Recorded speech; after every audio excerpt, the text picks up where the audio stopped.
علی ایک نوجوان تھا جو برے دوستوں کی صحبت میں پڑ کر غلط راستے پر چل نکلا تھا۔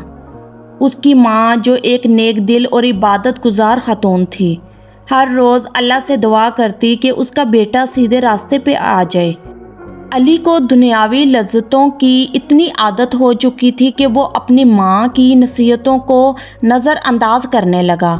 ایک رات جب علی اپنے دوستوں کے ساتھ کسی غیر قانونی کام میں ملوث تھا، اس کی ماں تہجد میں آنسو بہا کر دعا مانگ رہی تھی، یا اللہ، میرے بیٹے کو ہر برائی سے محفوظ رکھ اور اسے ہدایت عطا فرما۔ اسی وقت اچانک پولیس نے اس جگہ پر چھاپا مارا جہاں علی اور اس کے دوست موجود تھے۔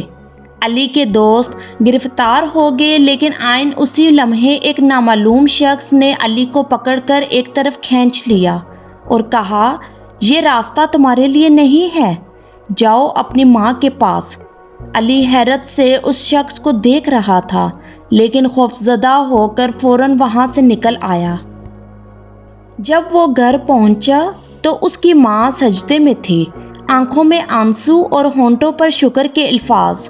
علی نے روتے ہوئے اپنی ماں کے ہاتھ پکڑ لیے اور کہا، ماں، آج میں تمہاری دعا کی طاقت کو دیکھ چکا ہوں، میں بدلنا چاہتا ہوں۔ یہ واقعہ علی کی زندگی کا نیا موڑ بن گیا۔ اس نے اپنے پرانے دوستوں سے ناطہ توڑ لیا اور ماں کی دعاؤں کی برکت سے ایک نیک اور کامیاب انسان بن گیا۔ ماں کی دعا دنیا کی سب سے بڑی طاقت ہے، جو بگڑے ہوئے نصیب کو بھی سنوار سکتی ہے اور اندھیروں میں روشنی کی کرن بن سکتی ہے۔ اسی طرح دلچسپ کہانیاں سننے کے لیے ہمارے چینل کو سبسکرائب کریں۔